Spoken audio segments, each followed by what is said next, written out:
ఇక తాజా అంశాన్ని చూస్తున్నాం. సుదీర్ఘంగా సాగిన మంత్రి మండలి సమావేశం ముగిసింది. పూర్తి వివరాలు మా ప్రతినిధి నగేష్ చారిని అడిగి తెలుసుకుందాం. నగేష్ చారి, చెప్పండి, మంత్రి మండలి సమావేశంలో ఏ అంశాలపై చర్చించారు? సుమారు 4 గంటల పైగా కేబినెట్ సమావేశం జరిగింది. ఈ రోజు విద్యుత్ శాఖకు సంబంధించిన ప్రధాన అంశాలపైన ఈ రోజు ప్రధానంగా చర్చ జరిగింది.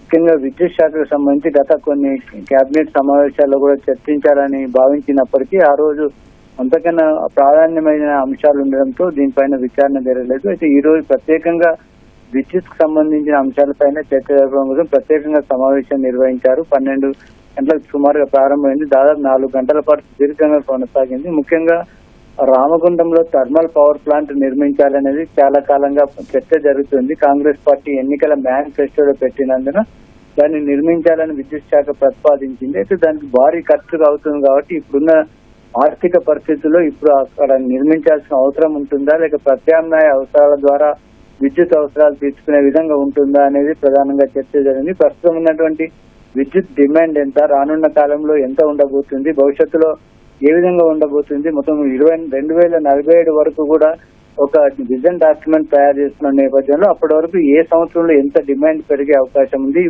అప్పుడు రామగుండం విద్యుత్ ప్లాంట్ తో పాటు ఇంకా ఎన్ని విద్యుత్ ప్లాంట్ అవసరం ఉంటుందని ఒక సుదీర్ఘంగా చర్చించినట్టుగా తెలుస్తుంది. దానిపైన ఒక నిర్ణయం తీసుకున్నట్టుగా కూడా తెలుస్తుంది. అయితే థర్మల్ తో పాటు ఇతర విద్యుత్ అవసరాలు అంటే ముఖ్యంగా సోలార్, విండ్ పవర్ ఎక్కడెక్కడైతే అవసరం ఉంటుందనే అంశాలను కూడా చర్చ జరిగింది. సోలార్ పవర్ ని ఇంకా రాష్ట్రంలో ఎక్కువగా వినియోగించే విధంగా చర్యలు తీసుకోవాలని కేబినెట్ నిర్ణయించినట్టుగా తెలుస్తుంది. కేంద్రం నుంచి కూడా దీనికి ప్రోత్సాహకాలు ఉన్నందున సోలార్ పవర్ ముందుగా ప్రభుత్వ కార్యాలయాలు, పాఠశాలలు, ప్రభుత్వానికి సంబంధించిన అన్ని ఒక దేవాలయ భూములు, ఇతర ప్రాంతాల్లో కూడా సోలార్ పవర్ ను తయారు చేసే విధంగా చర్యలు తీసుకోవాలి. ప్రజల్లో కూడా ఒక ప్రోత్సాహం తీసుకొచ్చాల్సిన అవసరం ఉందని కేబినెట్ లో చర్చ జరిగినట్టుగా తెలుస్తుంది. వీటికి తోడు పంప్డ్ స్టోరేజ్ విద్యుత్తును, అదేవిధంగా బ్యాటరీ ఉత్పత్తి చేయడంతో పాటు బ్యాటరీని ఒక స్టోరేజ్ చేసుకునే విధంగా ఇలా ప్రత్యామ్నాయ మార్గాల ద్వారా ఎన్ని విధాలుగా చేయొచ్చు అనే అంశాలు కూడా నిర్ణయం తీసుకున్నట్టుగా తెలుస్తుంది. వీటన్నిటికి సంబంధించి కాసేపట్లో మంత్రుల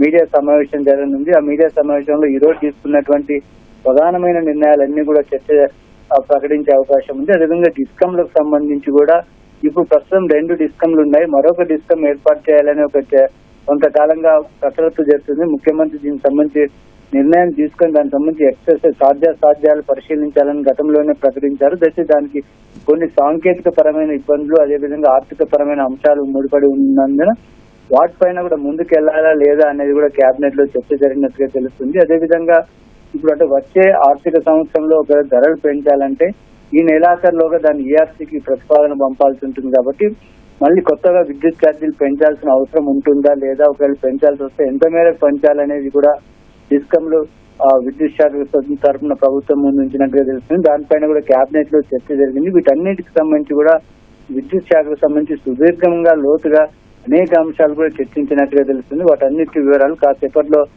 మంత్రులు వెల్లడించనున్నారు. కావ్య, ధన్యవాదాలు నగేష్.